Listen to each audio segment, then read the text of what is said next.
Hello दोस्तों, कैसे हैं आप सब। आज मुझे उम्मीद है कि आप सब अच्छे होंगे। मैं आपको the great IAS academy Delhi के माध्यम से 67वीं बीपीएससी री एग्जामिनेशन के लेकर एक गाइडलाइन लेकर आया हूं, क्योंकि जो नोटिफिकेशन लोक सेवा आयोग ने बिहार लोक सेवा आयोग ने दिया है वह बताया गया उसमें कि अगस्त लास्ट तक हम री एग्जामिनेशन करा लेंगे। तो आप सब, मुझे उम्मीद है कि री एग्जामिनेशन की तैयारी अच्छे से कर रहे होंगे। कुछ लोग काफ़ी सक्रिय मोड में होंगे और कुछ लोग शिथिल हो गए होंगे। हो सकते हैं कि आप लोग एंजॉय कर रहे होंगे, साथ ही पार्टी अटेंड कर रहे होंगे। तो कृपया मेरा एक आदेश है, एक आग्रह है आप सबसे, क्योंकि आप मेरे सभी अच्छे स्टूडेंट हैं। तो मेरा एक आग्रह है, निवेदन है कि आप सब पूरा अपना एम पे फोकस करिए। अब टाइम भी बहुत कम है। अब हम बात करते हैं कि लास्ट अगस्त में अगर एग्ज़ाम होगा तो अब हमें क्या करना चाहिए। मैंने बताया कि 60 दिन आपके पास समय है। अब 60 दिन में अगर आप 10 से 12 घंटा अगर अध्ययन कर रहे होंगे तो आप एक काम करिए उसको कि 3 घंटा का समय निकालिए और यह समय मेन सब्जेक्ट पे देना चाहिए आपका मुख्य परीक्षा के लिए।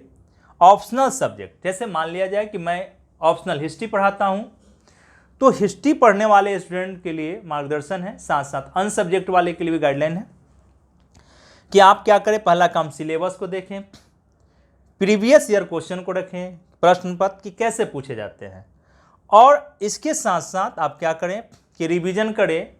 अगर आपके पास क्लास नोट्स नहीं है तो अगर हिस्ट्री है तो मानक पुस्तक कम से कम एनसीईआरटी को एक राउंड पढ़ के रख लें।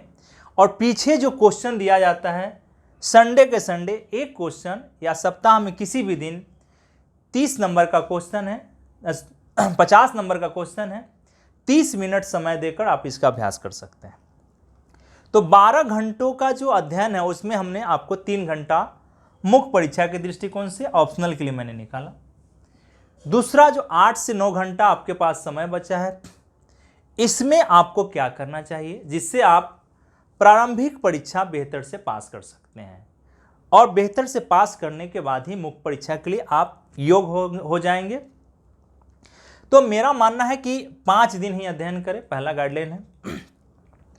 छठे दिन जो 5 दिन आपने पढ़ा उसका रिवीजन कर ले, और रविवार को कोई भी टाइम निर्धारित कर ले और टेस्ट पेपर लगाने का काम करें। यह टेस्ट पेपर हो सकता है दूर दराज सुदूर क्षेत्र में हो तो वहाँ नहीं मिलता होगा।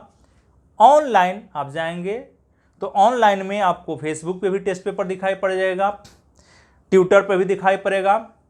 ये सारे चैनलों का सहारा लेकर टेस्ट आप देते रहें।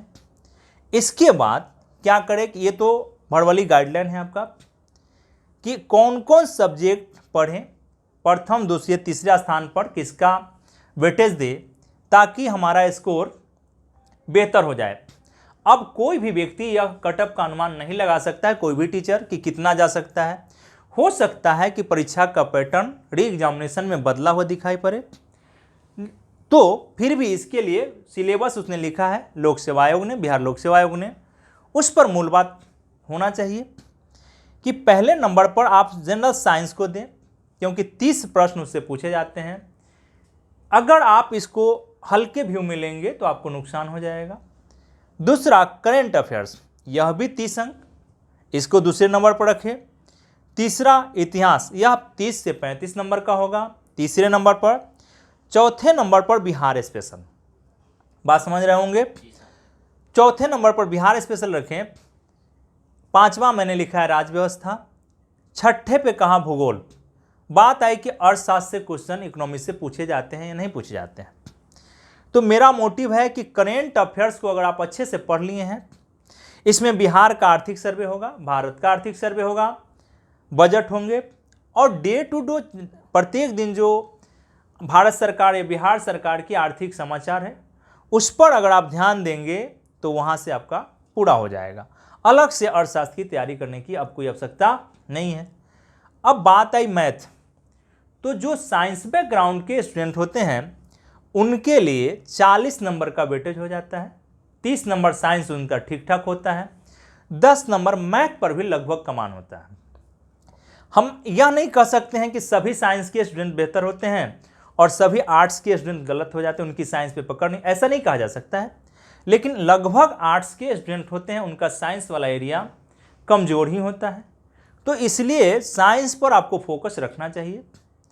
और मैथ को क्या करें कि अर्थमेटिक्स का जो एरिया होता है 7-8 चैप्टर है, वहाँ से आप इसका प्रैक्टिस कर लें। यह मैथ आपको क्या करेगा कि आने वाला जो मेंस होगा उसमें आपको सपोर्ट करेगा। डीआई के लिए 72 अंक का है, और जब तक आप डीआई को बेहतर तरीके से नहीं करेंगे मुख्य परीक्षा में, तो उम्मीद है कि फाइनल रिजल्ट बनने में भी कठिनाई हो और इंटरव्यू के लिए भी जो बुलावा आएगा उसमें भी दिक्कत हो। तो इसलिए मैथ का थोड़ा थोड़ा अभ्यास करते चलें, और अभ्यास करने के बाद यह आने वाला समय के लिए आपके लिए 10 नंबर उपयोगी हो जाएगा और साथ साथ 72 नंबर के लिए सपोर्टिव हो जाएगा। इस गाइडलाइन को अगर फॉलो करते हैं तो हमें उम्मीद है कि आपको लाभ मिलेगा। आप सब एक काम करेंगे, जितने भी स्टूडेंट हमें फॉलो कर रहे हैं, द ग्रेट आईएएस एकेडमी को सर्च करें, लाइक करें और बेल आइकन को बजाने का कोशिश करें और मुझे प्रमोट करें, इतना मैं कहूँगा। और इसी के साथ साथ आप अपने और अपने परिवार का ख्याल रखें और बड़े जोश के साथ, उमंग के साथ अपने लक्ष्य पर लग जाएं, ताकि आप अपना जो एम बनाया है आप लोगों ने कि हमें डीवाईएसपी बनना है, एसडीएम बनना है, वह प्राप्त हो जाए। क्योंकि कोई ना कोई व्यक्ति उस सीट को भरने का काम करेगा। कंपटीशन सरल नहीं रह गया है। हार्ड वर्क ना करें, स्मार्ट वर्क करने का काम करें, जिससे कि आपको अपने एम को प्राप्त करने में आसानी हो सके। गुड नाइट, थैंक यू, बहुत बहुत धन्यवाद। आप सबने मुझे सुनने का काम किया।